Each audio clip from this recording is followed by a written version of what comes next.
اعوذ باللہ من الشیطان الرجیم، بسم اللہ الرحمن الرحیم۔ سورہ حشر، تعارف سورہ حشر کا۔ سورہ حشر یہ وہ سورہ ہے جو حضور اقدس صلی اللہ علیہ وسلم کے مدینہ منورہ ہجرت فرمانے کے دوسرے سال نازل ہوئی تھی۔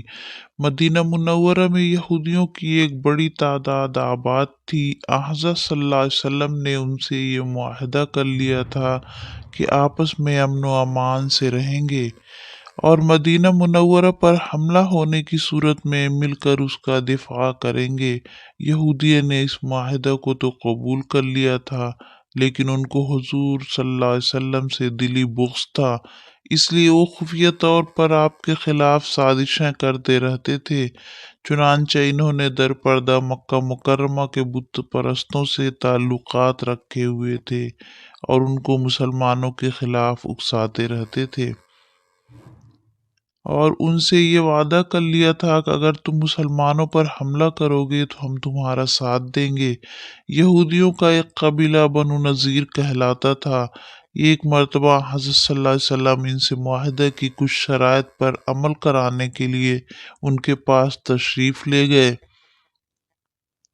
تو ان لوگوں نے یہ سازش کی کہ جب آپ بات چیت کرنے کے لیے بیٹھیں تو ایک شخص اوپر سے آپ پر ایک چٹان گرا دے جس سے معاذ اللہ آپ شہید ہو جائیں۔ اللہ تعالیٰ نے وحی کے ذریعے آپ کو ان کی اس سازش سے باخبر فرما دیا اور آپ وہاں سے اٹھ کر چلے آئے۔ اس واقعے کے بعد آپ نے بنو نذیر کے پاس پیغام بھیجا کہ اب آپ لوگوں کے ساتھ ہمارا معاہدہ ختم ہو گیا ہے اور ہم آپ کے لیے ایک مدت مقرر کرتے ہیں۔ اس مدت کے اندر اندر آپ مدینہ منورہ چھوڑ کر کہیں چلے جائیں، ورنہ مسلمان آپ پر حملہ کرنے کے لیے آزاد ہوں گے۔ کچھ منافقین نے بنو نذیر کو جا کر یقین دلایا کہ آپ لوگ ڈٹے رہیں، اگر مسلمانوں نے حملہ کیا تو ہم آپ کا ساتھ دیں گے۔ چنانچہ بنو نذیر مقررہ مدت میں مدینہ منورہ سے نہیں گئے۔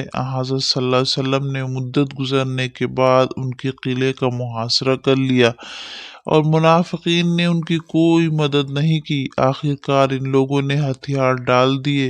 حضرت صلی اللہ علیہ وسلم نے ان کو مدینہ منورہ سے جلا وطن کرنے کا حکم دیا، البتہ یہ اجازت دی کہ ہتھیاروں کے سوا وہ اپنا سارا مال و دولت اپنے ساتھ لے جا سکتے ہیں۔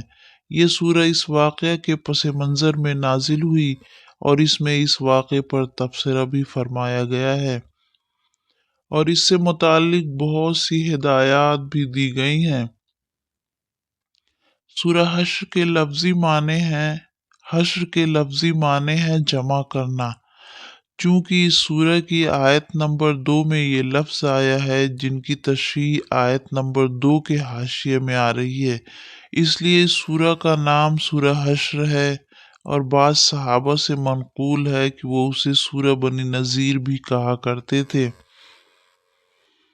ترجمہ: اللہ ہی کی تسبیح کی ہے ہر اس چیز نے جو آسمان و زمین میں ہے، وہی غالب اور حکیم ہے۔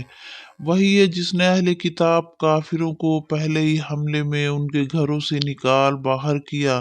تمہیں ہرگز یہ گمان نہ تھا کہ وہ نکل جائیں گے، اور وہ بھی یہ سمجھے بیٹھے تھے کہ ان کی گڑھیاں انہیں اللہ سے بچا لیں گی، مگر اللہ ایسے رخ سے ان پر آیا جدھر سے ان کا خیال بھی نہ گیا تھا۔ اس نے ان کے دلوں میں رعب ڈال دیا۔ نتیجہ یہ ہوا کہ وہ خود اپنے ہاتھوں سے بھی اپنے گھروں کو برباد کر رہے تھے اور مومنوں کے ہاتھوں بھی برباد کروا رہے تھے۔ پس عبرت حاصل کرو اے دیدہ بینا رکھنے والوں۔ اگر اللہ نے ان کے حق میں جلا وطنی نہ لکھ دی ہوتی، دنیا ہی میں وہ انہیں عذاب دے ڈالتا، اور آخرت میں تو ان کے لیے دوزخ کا عذاب ہے۔ یہ سب کچھ اس لیے ہوا کہ انہوں نے اللہ اور اس کے رسول کا مقابلہ کیا، اور جو بھی اللہ کا مقابلہ کرے اللہ اس کو سزا دینے میں بہت سخت ہے۔ تم لوگوں نے کھجور کے جو درخت کاٹے یا جن کو اپنی جڑوں پر کھڑا رہنے دیا، یہ سب اللہ ہی کے اذن سے تھا، اور اللہ نے یہ اذن اس لیے دیا تاکہ فاسقوں کو ذلیل و خوار کرے۔ یعنی جب حضرت صلی اللہ علیہ وسلم نے بنو نذیر کے قلعے کا محاصرہ فرمایا تو آس پاس کے کچھ کھجور کے درخت کاٹنے پڑے۔ اس پر کچھ لوگوں نے اعتراض کیا تھا کہ پھلدار درخت کاٹنا مناسب نہیں تھا۔ اس کے جواب میں اس آیت میں فرمایا اللہ نے کہ جو درخت کاٹے گئے ہیں وہ اللہ تعالیٰ کے حکم سے کاٹے گئے ہیں، اور جنگی حکمت عملی کے طور پر اگر کسی برحق جہاد میں ایسا کرنا پڑے تو اس میں کوئی مذائقہ نہیں ہے۔ جو مال اللہ نے ان کے قبضے سے نکال کر اپنے رسول کی طرف پلٹا دیے وہ ایسے مال نہیں ہے جن پر تم نے اپنے گھوڑے اور اونٹ دوڑائے ہوں، بلکہ اللہ اپنے رسولوں کو جس پر چاہتا ہے تسلط عطا فرما دیتا ہے، اور اللہ ہر چیز پر قادر ہے۔ جو کچھ بھی اللہ ان بستیوں کے لوگوں سے اپنے رسول کی طرف پلٹا دے وہ اللہ اور رسول اور رشتہ داروں اور یتامى، مساکین اور مسافروں کے لیے ہے، تاکہ وہ تمہارے مالداروں ہی کے درمیان گردش نہ کرتا رہے۔ جو کچھ رسول تمہیں دے وہ لے لو، اور جس چیز سے وہ تم کو روک دے اس سے رک جاؤ۔ اللہ سے ڈرو، اللہ سخت سزا دینے والا ہے۔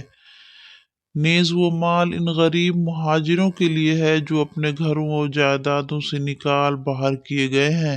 یہ لوگ اللہ کا فضل اور اس کی خوشنودی چاہتے ہیں اور اللہ اور اس کے رسول کی حمایت پر کمر بستہ رہتے ہیں، یہی راست باز لوگ ہیں۔ اور وہ ان لوگوں کے لیے بھی ہے جو ان مہاجرین کی آمد سے پہلے ہی ایمان لا کر دارالہجرت میں مقیم تھے، یہ ان لوگوں سے محبت کرتے ہیں جو ہجرت کر کے ان کے پاس آئے ہیں، اور جو کچھ بھی ان کو دے دیا جائے اس کی کوئی حاجت تک اپنے دلوں میں محسوس نہیں کرتے۔ وہ اپنی ذات پر دوسروں کو ترجیح دیتے ہیں خواہ اپنی جگہ خود محتاج ہوں۔ حقیقت یہ ہے کہ جو لوگ اپنے دل کی تنگی سے بچا لیے گئے وہی فلاح پانے والے ہیں۔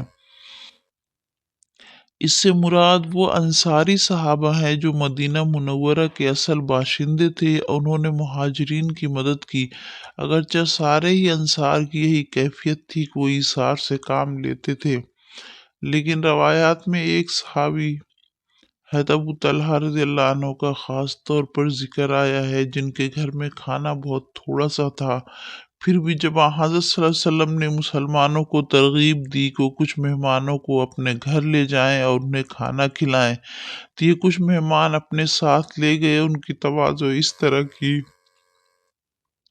کہ خود کچھ نہیں کھایا اور چراغ بجھا کر مہمانوں کو بھی محسوس نہیں ہونے دیا کہ وہ کچھ نہیں کھا رہے ہیں۔ اس آیت میں ان کے ایثار کی بھی تعریف فرمائی گئی ہے۔